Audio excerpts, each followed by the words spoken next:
مغرمنا، واجهر به فقرنا، وسد به خلتنا، ويسر به أسرنا، وبيض به وجوهنا، وفك به أسرنا، وانجح به طلبتنا، وانجز به مواعيدنا، واستجب به دعوتنا، واتنا به سؤلنا، وبلغنا به من الدنيا والآخرة آمالنا، واتنا به فوق رغبتنا يا خير المسؤولين وأوصى المعتين.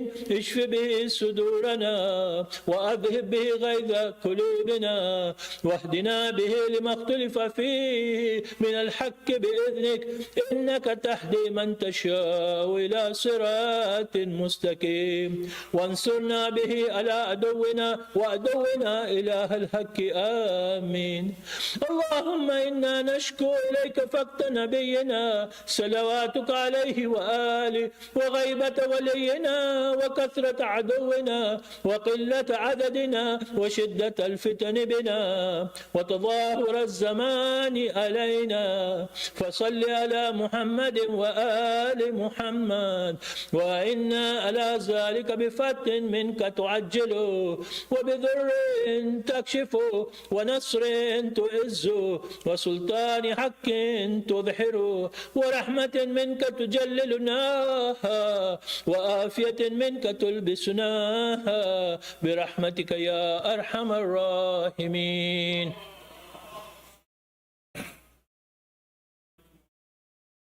بسم الله الرحمن الرحيم. اللهم برحمتك في الصالحين فادخلنا، وفي الليين فارفعنا، وبكأس من معين من عين سلسبيل فاسقنا، ومن الحور العين برحمتك فزوجنا، ومن الولدان المخلدين كأنهم لؤلؤ مكنون فأخدمنا، ومن ثمار الجنة والحوم الطير فأطعمنا، ومن ثياب السندس والحرير والاستبرك فألبسنا، وليلة القدر وهج بيتك الحرام وقتلا في سبيلك فوفق لنا، وصالح الدعاء والمسألة فاستجب لنا، وإذا جمعت الأولين والآخرين يوم القيامة فارحمنا، وبراءة من النار فاكتب لنا، وفي جهنم فلا تغلنا، وفي عذابك وحوانك فلا تبطلنا، ومن الزكوم والزريع فلا تطعمنا، ومع الشياطين فلا تجعلنا، وفي النار على وجوهنا فلا تكبرنا، ومن ثياب النار وسرابين القطران فلا تلبسنا، ومن كل سوء يا لا إله إلا أنت بحق لا إله إلا أنت فنجنا.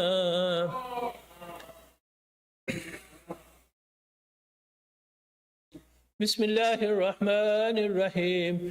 اللهم أن تجعل فيما تقضي وتقدر من الأمر المحتوم في الأمر الحكيم، من القضاء الذي لا يرد ولا يبدل، أن تكتبني من حجاج بيتك الحرام المبرور حجهم، المشكور سعيهم، المغفور ذنوبهم، المكفر عن سيئاتهم، وأن تجعل فيما تقضي وتقدر أن تطيل عمري في خير وآفية، وتوسع في رزقي، وتجعلني ممن تنتصر به لدينك، ولا تستبدل بي غيري يا كريم. أعوذ بجلال وجهك الكريم أن ينقضي عني شهر رمضان، أو يطلع الفجر من ليلة هذه ولق قبل تبيا، أو ذنب تعذبني عليه.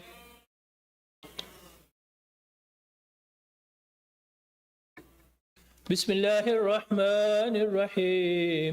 يا ذا الذي كان قبل كل شيء ثم خلق كل شيء ثم يبقى ويفنى كل شيء، يا ذا الذي ليس كمثله شيء، ويا ذا الذي ليس في السماوات العلى ولا في الأرضين السفلى ولا فوقهن ولا تحتهن ولا بينهن إله يعبد غيره، لك الحمد حمدا لا يقوى على إحصائه إلا أنت فصل على محمد وآل محمد صلاة لا يقوى لا إحصائها إلا أنت.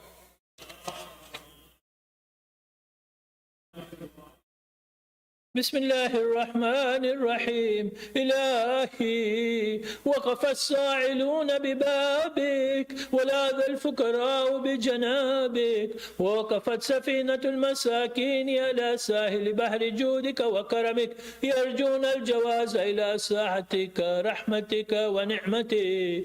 إلهي إن كنت لا تغفر في هذا الشهر الشريف إلا لمن أخلص لك في صيامه وقيامه فمن للمذنب المقصر إذا غرق في بحر ذنوبه وآثامه. إلهي إن كنت لا ترحم إلا المطيعين فمن للعاصين وإن كنت لا تقبل إلا من الآملين فمن للمقصرين. إلهي ربها الصاعمون وفاز القائمون ونجى المخلصون ونحن عبيدك المذنبون فارحمنا برحمتك واتقنا من النار بعفوك يا كريم يا أرحم الراحمين. وصلى الله على محمد وآله الطاهرين.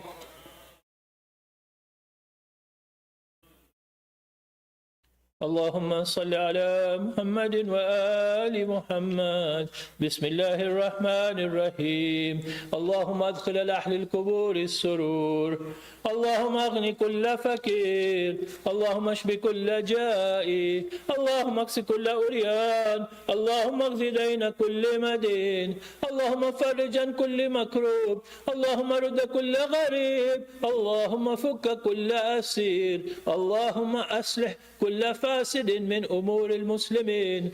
اللهم اشف كل مريض. اللهم سد فقرنا بغناك. اللهم غير سوء حالنا بحسن حالك. اللهم اقض عنا الدين بحرمة الحسن والحسين. اللهم وأغننا من الفقر إنك على كل شيء قدير.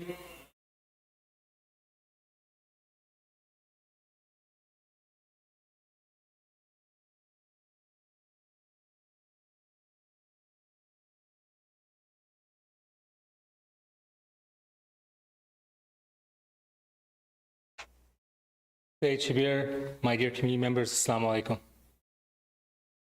Just a quick update. I know I sent an email, or we sent an email out this morning about Tuesday being a potluck iftar. Alhamdulillah, we were able to get a sponsor for Tuesday, so we will have a full iftar here on Tuesday. Also, I mentioned yesterday we're still open spots for sponsorships. I think the response today was overwhelmingly positive. I think there's only about 2 or 3 iftar sponsorship spots open. So again, thank you to all the donors and the sponsors for these events that make it possible. Allah salawat for them.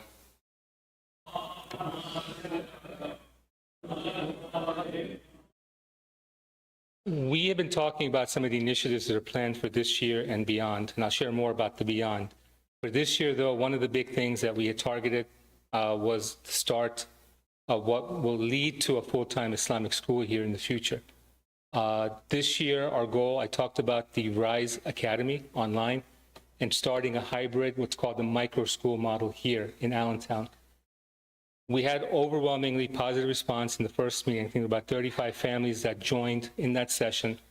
We have not had a follow-up, and I know that's overdue. So one of the things, like I said, for us to get this started in September, we do need to start mobilizing for this now. I know a few families have been after me to have the follow-up session. So the plan is next Saturday, following Iftar.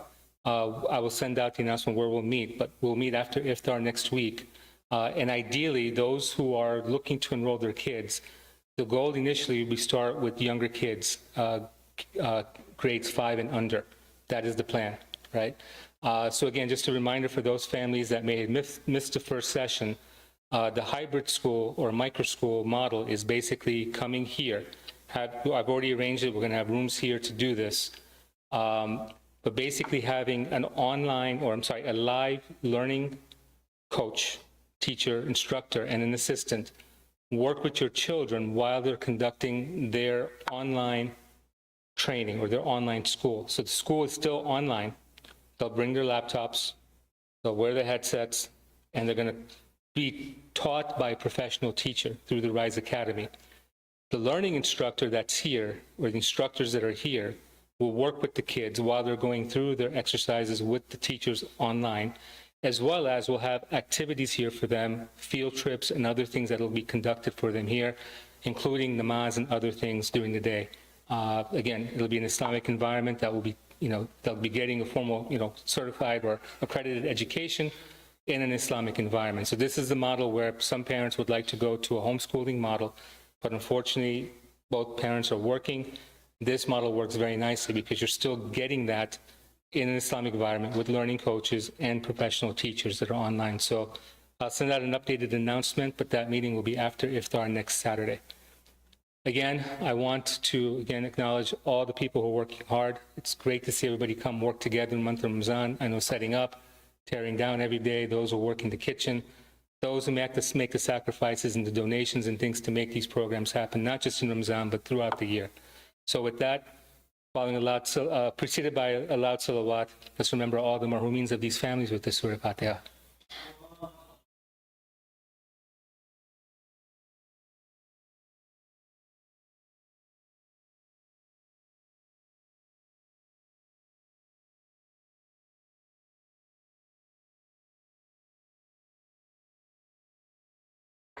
Let's all recite 5 times Amma Yujibu for all of those in need of du'as.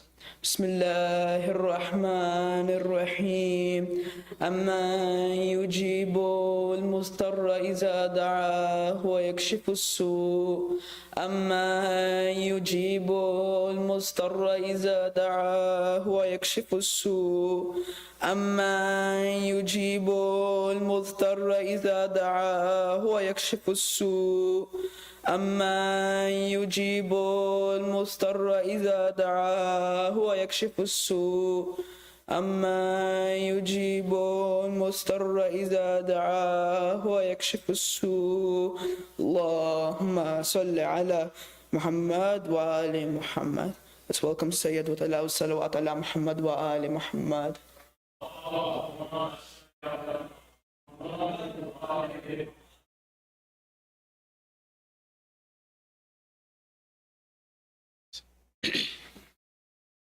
أعوذ بالله من الشيطان اللعين الرجيم بسم الله الرحمن الرحيم فوض أمري إلى الله إن الله بصير بالعباد ولا حول ولا قوة إلا بالله العلي العظيم حسبنا الله ونعم الوكيل ونعم المولى ونعم النصير والصلاة والسلام والتحية والإكرام على الرسول المسدد المصطفى الأمجد المحمود الأحمد الذي سمي في السماء بأحمد وفي الأرض بأبي القاسم محمد اللهم صل على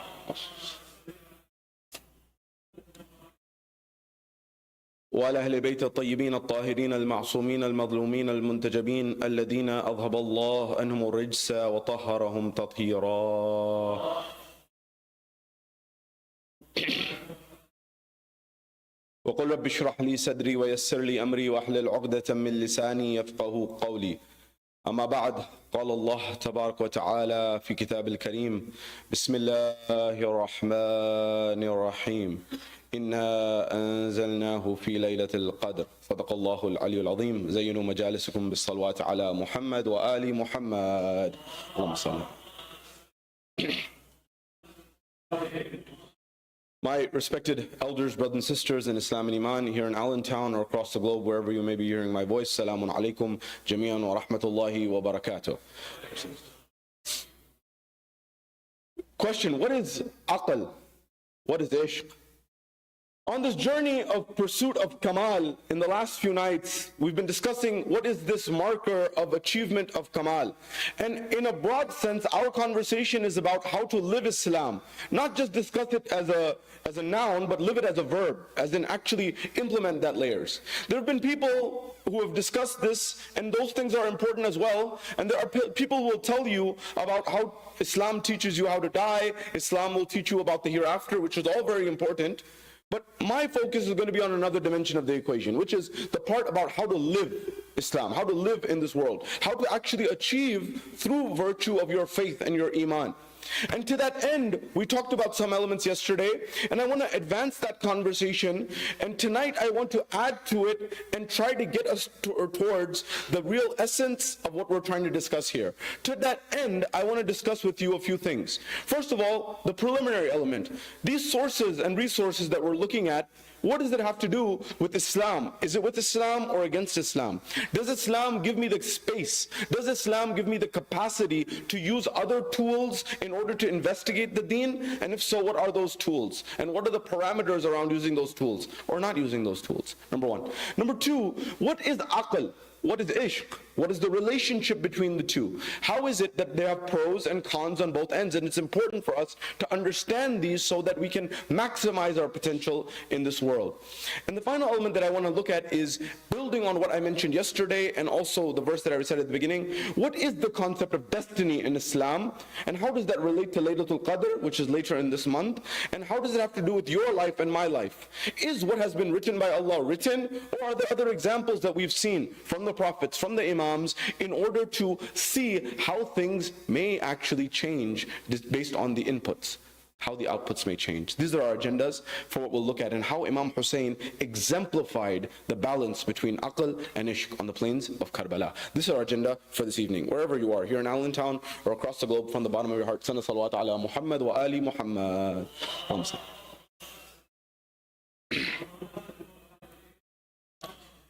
At the first level, why using this? Someone may say that this poetry, refer to the Quran, refer to the hadith of the Prophet. The first element of the equation is when we say Kamal, what are our tools along the way? One of the tools along the way, of course, is fundamentally the Quran, the book of Allah subhanahu wa ta'ala. But along that, there are two forms of the Quran. There is Quran as-Samit and Quran al-Natiq. So I have this other version, which is the talking Quran, the implementation of the Quran. That is in the state of Rasulullah Azam, the Prophet himself, in the state of Amir al-Mu'mineen. These are those individuals who are considered insane kamil. By that virtue, by understanding this, it's important for us to understand this, because these are not things that just we are saying, for example. I'll give you an example. One person, and I'm sharing this with you because there are different thoughts, right? There are different views. There's not one particular view amongst the scholarship of any religion, let alone Islam. Our ulama have a difference of opinions. Yes, on vast majority of things they agree, but there are things that they have differences of opinion on, which I'll come to in a moment. And these are people of belief, these are people of taqwa, these are people of yaqeen, these are not people who have gone astray. So Islam allowed for those parameters to exist. Allow me to explain. When it comes to, am I allowed to use, for example, mathematics? Am I allowed to use, for example, poetry? Am I allowed to use these other elements of perception of reality to get to some deeper understanding of Allah subhanahu wa ta'ala? Is it necessary that the people who were there during the time of Rasulullah understood the Quran better than you and I? Is it possible that some of them didn't have a clue what was being said? In fact, you'll find riwayat and traditions that the verses of the Quran would descend, Rasulullah would recite them, and some of the companions would get up and say, what was he just saying? They had no clue. It went straight over their head. Because some of those verses, the miracle of the Quran is that it is alive in every era. So if you and I don't add to the body of understanding of the Quran in one generation after the other, we're missing a depth of the Quran. The miracle of the Quran is people 100 years from now, 200 years from now, 300 years from now, they should have a deeper understanding of reality through the Quran. Similarly, we build on the body and the corpus of those who came before us. So now, come with me on this journey. There are two things, aql and ishq. Aql is something that Allah has given us, which is very valuable and very important. If you come to our world, there's a book I invite you to read. It's called Thinking Fast and Slow by Dr. Daniel Kahneman at Princeton, and he won the Nobel Prize. He is a psychologist, but he won it in economics. And I also studied economics in undergrad, one of the things I studied. And there was a fundamental presumption in economics, a fundamental assertion in economics, and that was this: that man is rational. Human beings are rational actors. So we act based on aql. And he said anyone who has studied a little bit of psychology knows that human beings are not rational. In fact, his student, Dr. Kahneman's student, wrote a book called Predictably Irrational. I invite you to look at that book. He says human beings are not only irrational, they're predictably irrational. For example, if I tell you there's an aspirin that's 50 cents and an aspirin that's 25 cents, and I give it to you on different days, the effect of the 50 cent in research, they found that the more expensive one has a bigger impact on you. Although in reality, they're the exact same medication. What I told you about the price has an impact on how it impacts you. And there's many other things. I'll give you another example. Dr. Kahneman wrote another book called Noise. And I told this to you, but as a refresher, I hope you remember this.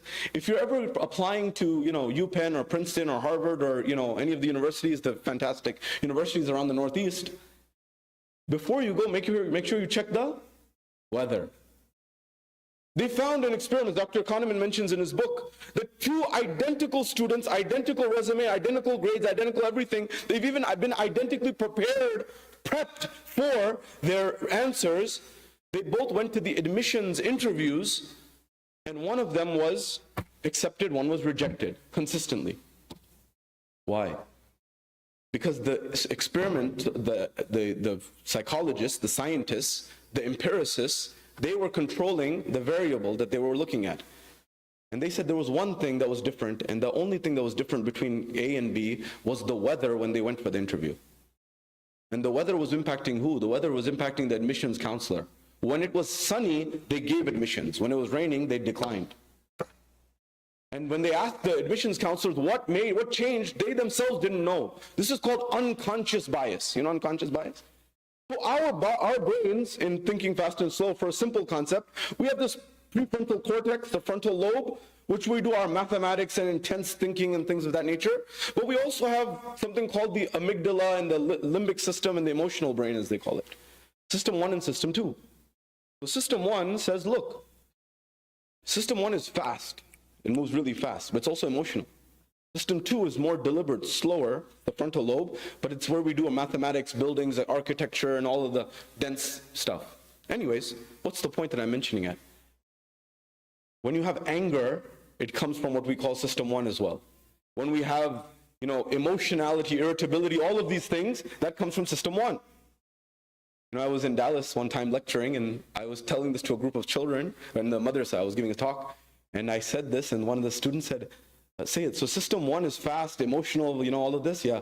And I said System 2 is the, mathematical, logical. He said, can we just remove System 1 from our brain? Kids are amazing. I said, no, we need it. So when for example, you accidentally put your hand on a fire, it's System 1 that protects you. It instantaneously moves your hand away from the fire. You need it, but you have to control it. So now, coming to this, Allah subhanahu wa ta'ala also gave us something called aql, reason. But that's not the only element of the equation. Allow me to explain. The word in Arabic is aql. Have you ever heard, allow me to explain the root of this and you'll understand. If you go to the Middle East, many people, they'll wear, for example, what I'm wearing, like a dish dasha, which many of you may be wearing as well. And they also wear, sometimes on their head, they'll have a covering of cloth, and over that they'll have this belt around their head. Anyone know what that's called? Huh? Okay, what's another term? Does anyone know? Iqal. Ahsan, that's the one I was looking for. Iqal comes from the root word of aql. Same one. Aql means that which protects. You know why it was used? What they say, the Arabic linguists say, the reason it was used was that was actually the parking brake of Bedouin Arabs. What do you mean? When you would go in the middle of a desert with a camel, you don't have brakes like your cars have today. So that camel can run away. So the way that they would break the camel is they would take this belt and they would fold one of the legs of the camel and they would put it around the leg. And so if it ran away, they could stop it from running away. This is the root of aql. Aql is that which protects you. It restrains you. So when something is going awry, I control myself. But that's not the only equation. I'll give you another example. I met a brother, one of my good uncle who's friends, who's in Florida. And he's a, mashallah, a very good businessman, and he's very good in accounting, and he's very qualified in accounting. And he told me something interesting. He said, my son, so I always get this amazing advice from him. He said, but my son says, and his son is also, mashallah, a very good entrepreneur in his own right. He said, my son always tells me, Baba, I'm not going to take advice for you on business. He said, I love you, I care about you, but you know so much about accounting that you're going to scare me to death. I'm never going to start any business. And so sometimes you need this balance and harmony of knowing the pros and cons, but also the ability to act. So what you understand, and I'll give you another contemporary example. You've heard of this company, NVIDIA? I'm sure some of you have stock in it also. You must be very happy right now. So this CEO, he says that they asked him, would you start this business again? Now look at this companies, almost $1 trillion market cap, surpassing like the big companies and the big giants and stuff like that. He said, would you do this again? He said, no, I would not do this again. He said, why? Why wouldn't you start this company again? He said, because if I had any idea how difficult it would be to build this business, I would never do this business. He said, once we got on the road, it was extremely difficult. And if I knew that at the beginning, I would never have started this. But we were in the thick of it, so we made it work somehow. So sometimes as an entrepreneur, your biggest superpower is bliss, not knowing, ignorance. You don't know how hard it is. There's a book I recommend. I've been recommended by entrepreneurs to read this book. It's called Ready, Fire, Aim. Not Ready, Aim, Fire. Ready, Fire, Aim. And the reality is sometimes you have to balance. Now stay with me here. Don't get me wrong. Aql is very important. It's vital. But if you purely go on that basis, you may live a very simple and a very constrained life. You may never venture out. I'll give you an example. You find, and I'm not saying wealth is the only metric in life, by no means. But you find some of the biggest economists from Princeton, Harvard, and all the Ivy Leagues and Stanford's, the Ivy League calibers, you'll find that they're not always the wealthiest. Are they number one on the net worth list? 2, 3, 4? In fact, they found that some economists in investing, it's better to throw darts than to listen to economists in some instance, because they have such varied views. And sometimes they can't even predict. So there's something called analysis, paralysis. Stay with me here. I'm not making aql the demon. What I'm saying is that aql, not my words by the way, the words of the people I'm referencing here, is on the basis of the dalil of aql is implementation and action. And that's where ishq is required. Allow me to explain. Come with me to a moment in time where it is in the middle of Medina. In the middle of Medina, a man comes to this individual by the name of Hassan ibn Ali. And he says, Ya Rasulullah, can you give me something in wealth, in khairat? At that point, he gave away his wealth not once, but twice in full. That's why ulama say there is a prerequisite to generosity. You know what that prerequisite is? Courage. You cannot have generosity without courage. Because you have to have yaqeen that the one who gave you yesterday is going to give you tomorrow. The one who gave you today will give you tomorrow. And the same one who gave me today and yesterday is the one who's the source of my rizq anyways. Otherwise you won't give. So I'll give you an example. True story. Banu Umayyah and Banu Hashim. Two individuals from both of these tribes. They came forward and they said, let's have a competition. Let's see who's more generous. So this man from Banu Umayyah, he said, we Banu Umayyah are more generous. The man from Banu Hashim said, no, we are more generous, trust me. He said, let's check it out, let's test it. You go back to your tribe, I'll go back to my tribe. We'll see who's more generous. So the man from Banu Umayyah, he went back to his tribe and he said, I'm in need of some money, help me out. So he went to one person, they gave him 10,000 dirham. Okay. Went to another, 10,000 dirham. Went to another, gave him 10,000 dirham. He went like this to 10 people. He went to 10 people, collected 10,000 each, he got 100,000. He's feeling pretty good about himself. He said, I'm feeling quite confident. So this man from Banu Hashim on the other side, he said, where do I go? So he went straight, he was smart, he knew where to go. He went straight to the house of Imam Hassan alayhi salam. And Imam Hassan alayhi salam, when he was asked, he said, what are you in need of? Imam Hassan is told that I'm in need of some wealth. Imam Hassan straight away gives him 100,000 dirham. So the man said, wow, that's a lot. So then he goes, he said, who else can I go to? He was smart. So he went to the door of Imam Hussein alayhi salam. We don't sometimes talk about the generosity of Imam Hussein, right? Imam Hussein buys the lands of Karbala and waqfs it back to the people. Who would do that? Someone would say, I'm about to be killed in a few days. Why should I buy this property and give it back to them? This was the mindset shift. Now look, stay with me here. So then Imam Hussein says, Assalamu alaikum wa alaikum assalam. He says, I'm in need of some wealth. Can you please help me? And now Imam's laying a principle here, right? He said, sure, but did you go to someone before you went to me? Or you came to me? He said, yes. He said, who? He said, your brother, Hassan al-Mustafa. He said, so you know, out of respect of my brother, I can't give you more than him, right? So he's laying the principle, right? The principle of adab and adab and things. But he gave him the exact same amount. He gave him 100,000 as well. So this man from Banu Hashim collects 200,000 from two individuals. They come back. When they come back, the person from Banu Umayyah says to him, he says, I am coming from the more generous tribe. He said, I collected so much money. The person from Banu Hashim says, very interesting, how much did you collect? He said, I collected 100,000 dirhams. From how many people? I'm telling you this because growing up I was always told the imams were poor, the imams had nothing, the imams were this, the imams were that. I'm telling you this about the generosity of the imams. So he said, but the guy from Banu Umayyah, you know, you're feeling good, right? You're feeling good, like let's say that you just gave your exam, and let's say you got a 90, and you're really happy, and your friend, you're thinking maybe they got an F, but they got a 99, they got a higher. Anyways, he says, mashallah, very good, excellent. The guy from Banu Hashim said, I collected 200,000. He said, 200,000? From how many? It's from two people. His face turned. The Banu Hashim guy, the Banu Umayyah guy, his face turned. When his face turned, he went back because he went back to his people and he took the 10,000 dirhams and he started throwing it back to each of them. He said, I didn't need any of your money. I was just testing your generosity. We were in a competition between us and another tribe. They said, what's the other tribe? He said, Banu Hashim. He said, we can't beat them here, we can't beat them there. What are we going to do? He went back.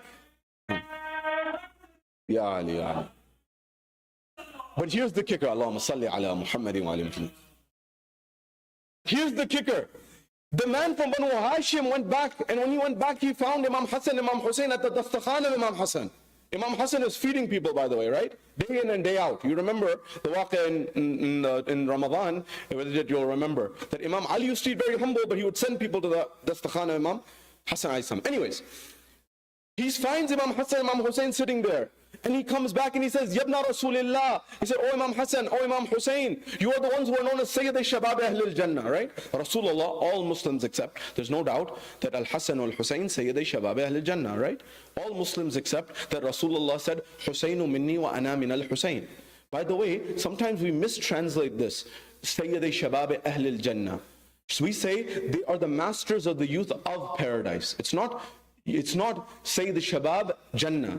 Sayyid al-Shabab Ahl al-Jannah, which means it is the master of the people of paradise.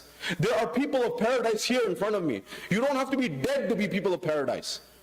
So that means that the principle that the Rasulullah is leading out is saying that this Hassan and Hussein, you want to know Islam? It's there.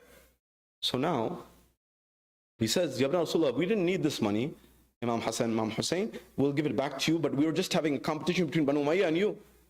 And we wanted to see who's more generous, and of course you won. They collected, he said, what do you mean? He said, you know, they collected 100,000 from 10 people. You guys gave 200,000 from 2 people. Now comes the kicker. He said, I wanted to give it back to you. So Imam Hussein looks at Imam Hassan. Imam Hassan responds as the older brother and the Imam there. And he says, we Ahlul Bayt, once we give something, we never take it back. He said, for us, it doesn't make any difference if you take this money and you leave it in the street, or you use it yourself, or use it for what's intended. It doesn't matter. We're not taking it back. Imam Hassan gave his wealth in totality at least twice. You know how generous you and how much courage you have to do that? You know how much courage, you know the courage, another time, the courage of Imam Hassan, maybe we'll discuss in the middle of Ramadan 15th. But he was extremely courageous. So now, this goes back to aql and ishq. Aql tells you, don't give. You know, what if I go broke? What if this happens? What if something fails? It puts you in a state of fear. It's important to a certain degree, but it should not be overcoming you. Otherwise, you'll never achieve anything in life, right? If I'm always afraid, I'll never get into that university, I'll never get that job, I'll never get this, it'll never work. You'll never get anywhere. So you need to balance aql and ishq. So now coming to this essence of what I've been mentioning. Allow me to explain. You may think you need something very dense philosophically. Allow me to complete where I started yesterday. Ayatollah Shahabadi. I told you 2 aspects of the equation. I want to tell you the third. And the kicker on he said, Ayatollah Shahabadi was telling this people in the bazaar who used to read salah, what did he used to say to them? He used to say, you want to raise your spirituality? They said, we're merchants. How can we raise our spirituality? What can we do? He said, just look at 3 things. Number 1, pray salah on time. Salah is not only the literal salah, you know, there's the niyyah before it. And the niyyah is saying that my sustainer is not the customer. The ultimate raziq is Allah subhanahu wa ta'ala. That's the wasila. So if Allah sends 1 customer, Allah can send 10 customers, 100 customers, 1,000 clients. He's the source. So that's one, salah. Number two, he said, deal fairly with every single person that comes your way. Take that profit which is enough. Don't price gouge on people. The third element he said, and by the way, this is not a fatwa. Please refer to your marja, but I'm saying what Ayatollah Shahabadi, the teacher of Sayyid Khomeini, said, and he said, I know khums is once a year. I know, he's saying, I know khums is once a year, but I'm telling you to take out khums every month. If you do the numbers, you'll end up around the same neighborhood anyways, right? It's just the how often you're taking it out. Anyways, he said, do these things, because khums is supposed to make your wealth tahir, right? It's a form of purification of your wealth. Now, one of the merchants there said, I implemented the advice of Ayatollah Shahabadi. These are things of ma'rifah. I'll say this, some people will get something out of it, some people will get nothing out of it, some people will get 50%, 60%, 70%. But I'll convey the message. He said, one merchant implemented. He said, I implemented what Ayatollah Shahabadi said, all three things. Namaz on time, make sure that I'm fair with people in their business transaction, and also make sure that I give my khums, 1/5 of savings, take it out on a monthly basis. He said, I implemented this for 3 months, and I was reading namaz. He came back to Ayatollah Shahabadi. He said, Ayatollah Shahabadi, I need to tell you something. He said, what do you need to tell me? He said, I had an experience that I need to share with you. He said, what happened? He said, you remember a few months ago you told us to do these 3 things to increase our spirituality? He said, yes, I do. He said, I actually implemented those. He said, really? Very good. Good for you. What happened? He said, I was reading salah in another jama'at in Tehran. Not yours, in another one. And when I entered the jama'at, we said, Allahu Akbar, Allahu Akbar. And I noticed the imam of the jama'at is in front of me, and in a moment he disappears. He's gone. A moment later, he's in ruku. And I'm like, okay, I go to ruku. A moment later, he disappears in ruku. He gets back up. And I notice he's in sujood. He disappears. I don't see him. And it happens over and over again. To the point that after salah, I go to him and I say that, Agha, you were leading salah, you're reading namaz. But I'm noticing you're disappearing in front of my eyes during namaz. It's something, I'm checking my sight before. I'm checking, do I see people? I see people. I'm not seeing anything else. It's just you. What was happening in salah? Can you explain? What was going on? And the imam of the jamaat in that case, he said, you saw that? I said, yes, I saw that. He said, all those moments that you told me, that's where my tawajjuh, my focus was fleeing. It was going away. You saw that reality? You saw that haqiqah? I said, yes. He said, I thought, Shahabadi, I needed to share this with you because I've never experienced this. He said, what else do you think was going to happen when you inculcate spirituality in you? You see, Allah does not need you to pack up and move all the way to the west or the east from the west. Allah, right where you are, can give you dimensions of spirituality that you never fathomed.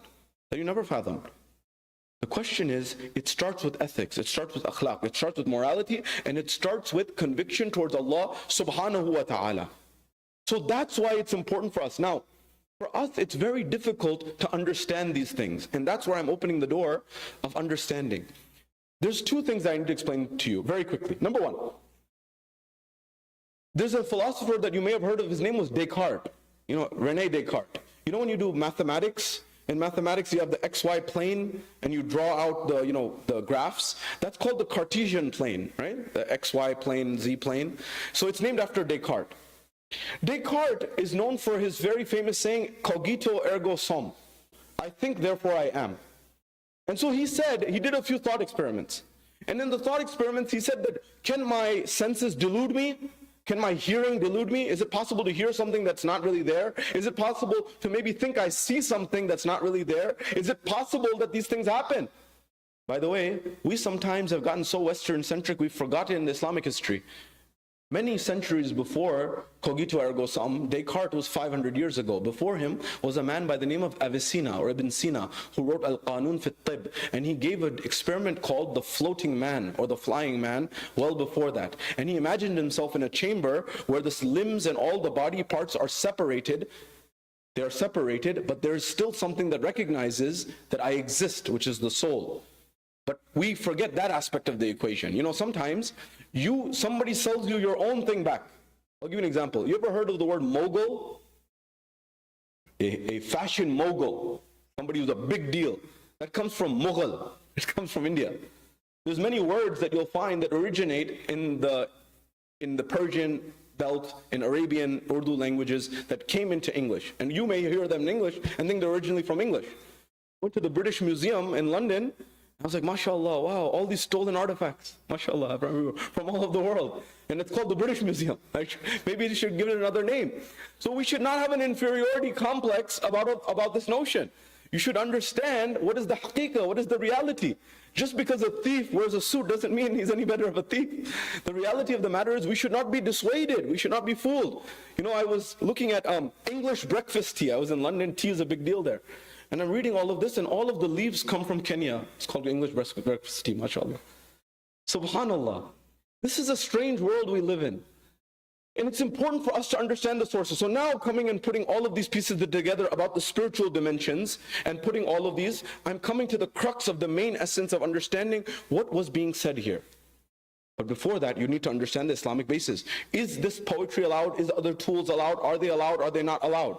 So Descartes was coming and saying, look, I can put a stick in water and the stick looks bent and broken. If you look at a stick, sometimes you put it in water, the eyes delude you and you think that it's broken. So he pulled it out and he realized, no, this is not broken. So my senses, my eyes can deceive me. He says sometimes you hear something, but it's nothing there. Maybe you're hearing something or you misheard something. Or for example, sometimes you smell something, but maybe your nose is blocked. In COVID, many of us experienced this. Many of you may have experienced this. So sometimes your senses can mislead you. But he said, one thing I know is I know that I'm thinking about thinking. So now coming to this essence, there's this concept of taqdeer. And I wanted to share this part because this is often not mentioned. Taqdeer is input and output related. It is output based on input. What Allah subhanahu wa ta'ala says is this: what is destined and decreed for you is that which is written in Lawh Mahfuz based on the current status quo. There was an economist by the name of John Maynard Keynes. They say he's the one who got us out of World War II, that they say. Keynesian economics. You know, he made a U-turn one time. He changed his opinion. And they asked him, you're changing your opinion. You're not a good leader, you're not a strong leader, you're changing your opinion. He said, sir, when the facts change, I change my opinions. What do? You know, people, they stay trenched. The reality has changed, the haqiqah has changed, the dynamics have changed, and they're still stuck to the old thing. Whereas a person of intellect is, as the Quran says, قُلْ هَاتُوا بُرْحَانَكُمْ إِن كُنْتُمْ صَادِقِينَ. Bring your burhan, bring your reason, bring your logic if you're truthful. So now, at this moment in time, when it comes to this, what do I look at in terms of the tools? Sometimes knowledge leads me on the right path, but sometimes it stops me from action. So now, Iqbal says, khirad is your intellect. So there's the mind, the brain, there's the heart. So between aql and ishq, aql you can say symbolically is the mind, and ishq is the heart.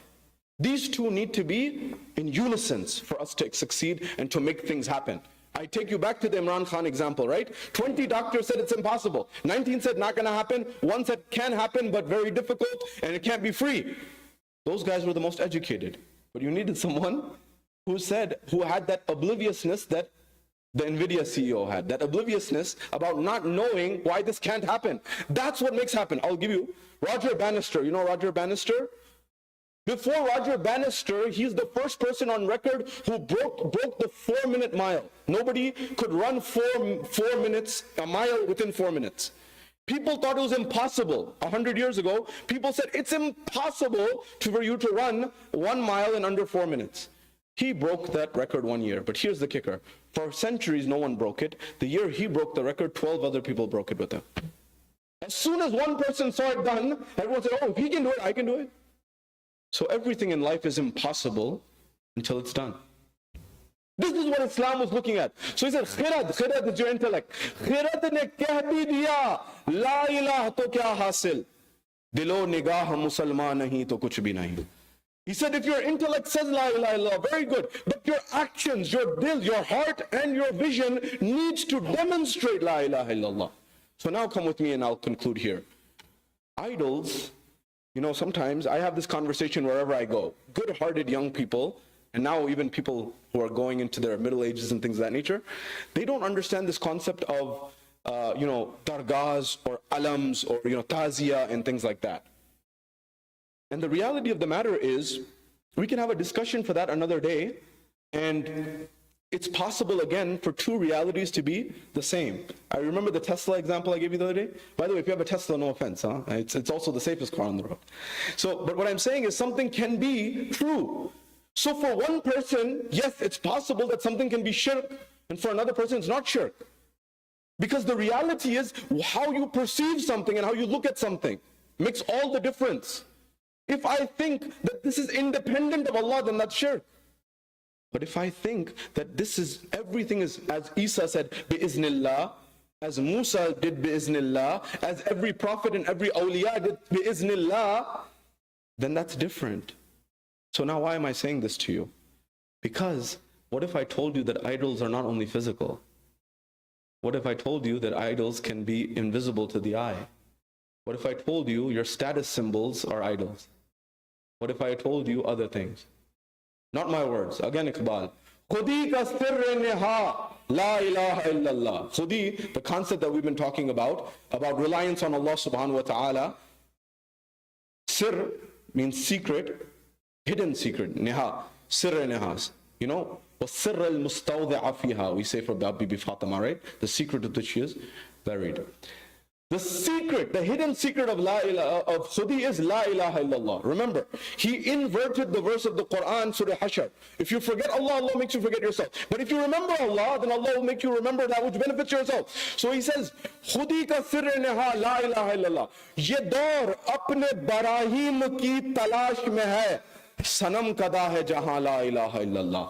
This era, this time is looking for its Ibrahim. Remember, he said, the Tur, the light on the Tur is still there, but there's no Musa to receive it. This era, in this time in which we exist, it's looking for its Ibrahim. This whole world has become a house of idols. Sanam kada. Sanam meaning idols, kada meaning house of idols. Why? I didn't understand this share fully until I went to LA. I went to LA and I went to the Getty Museum in Los Angeles. Beautiful museum, right by Beverly Hills. And I went to the museum, and museums have a way of, art has a way of removing rust from the soul. So you waken and realize things. So he says, so I went there and I saw contemporary art, modern art. And when I went there and saw the modern art, in the distance there was a piece that had all of these logos and symbols of products that you and I use. I won't mention any of them for sake of offending anyone. But you can pick all the big names. And so I said, how is this art? But I got closer. And as I got closer to the artwork, it was this big panel that had all of these logos. And I said, what is this? How's that art? But then I got closer, and there were little chains around each of those logos.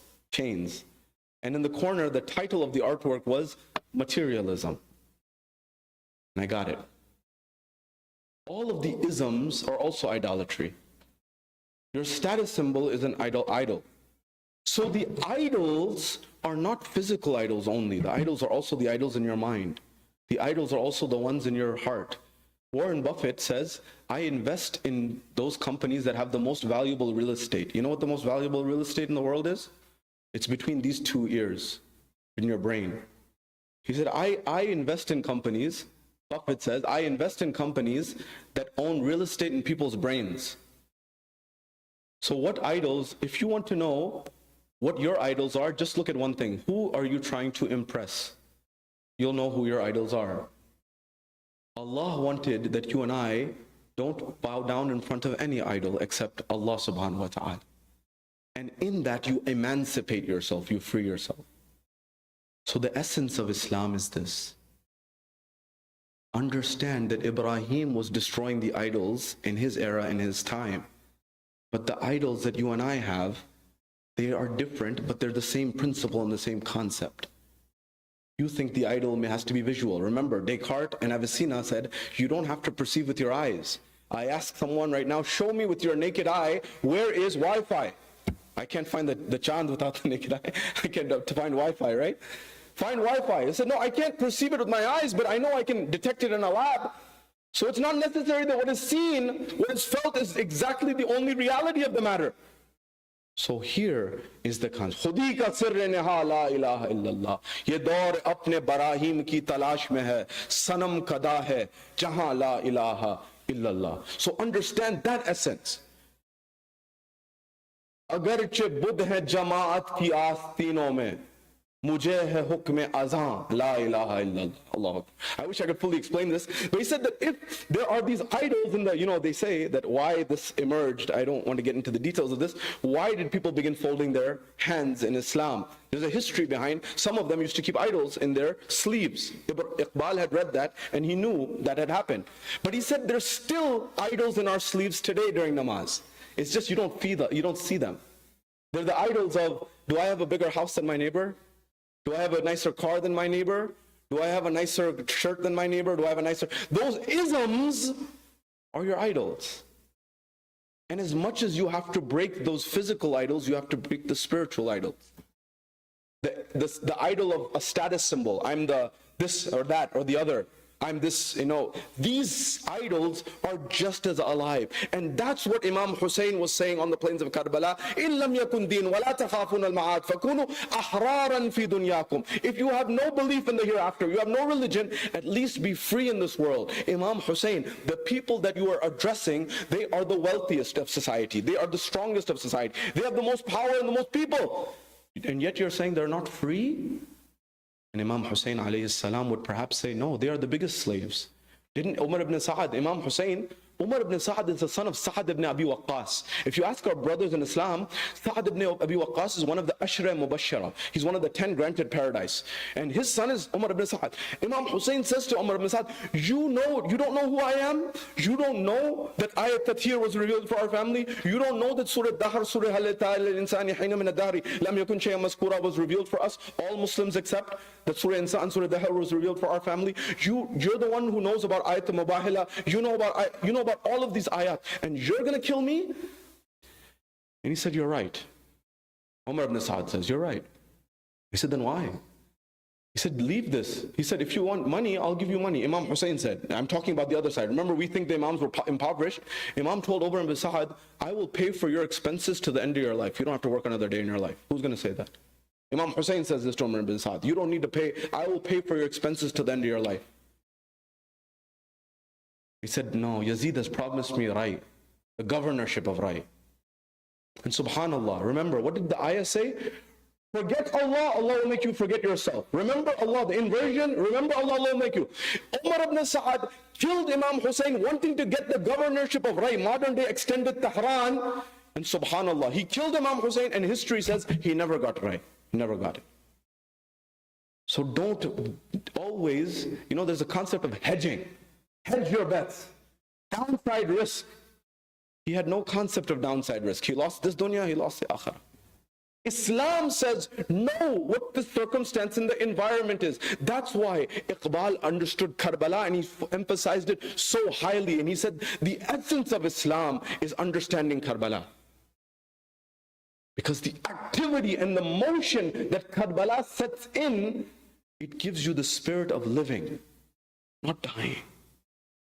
That's why I want you to realize, balance aql and ishq. And believe me, I've met some very affluent people in our communities, here, Australia, London, America. Believe me, there's a common theme amongst the wealthiest, and I'm telling you this as a secret. And they say, the more they give, the more they get. It's a law of Allah subhanahu wa ta'ala. It's a principle. Why? وَلَئِن شَكَرْتُمْ لَأَزِيدَنَّكُمْ. Because when you are giving, you are being grateful.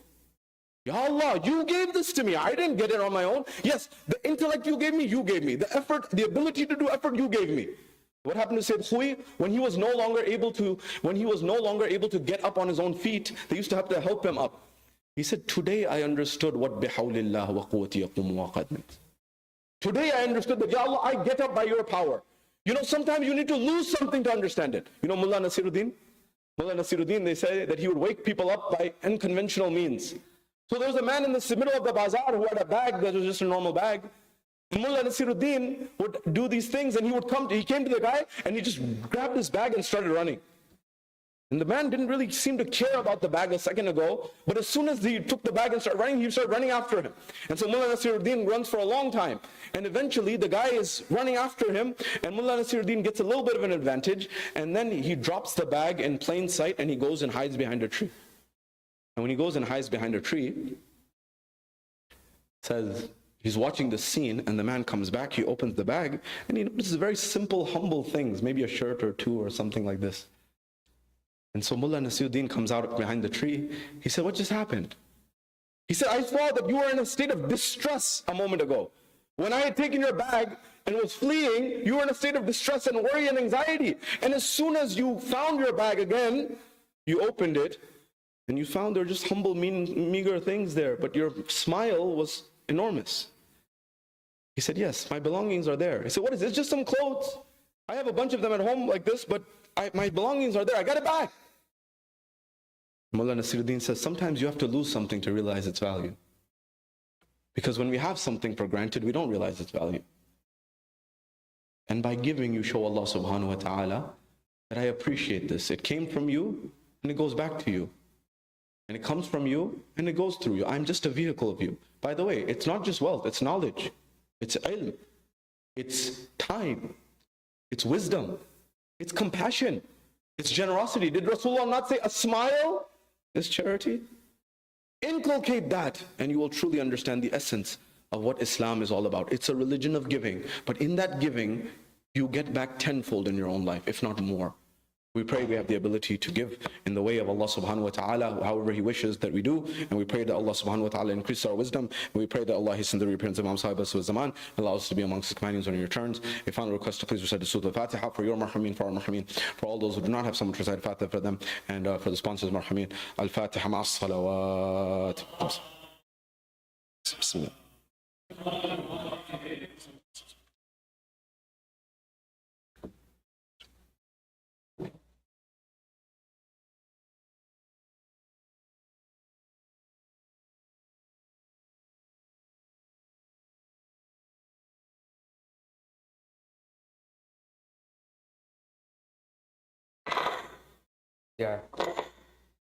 السلام عليك يا رسول الله. السلام عليك يا أمير المؤمنين. السلام عليك يا فاطمة الزهراء. السلام عليك يا خديجة الكبرى. السلام عليك يا حسن المجتبى. السلام عليك يا أبا عبد الله الحسين ولا تسعة المعصومين من ذريتك علي بن الحسين ومحمد بن علي وجعفر بن محمد وموسى بن جعفر وعلي بن موسى ومحمد بن علي وعلي بن محمد الحسن بن علي والحجة بن الحسن عجل الله فرجه وسهل الله مخرج وظهوره. والسلام عليكم ورحمة الله وبركاته.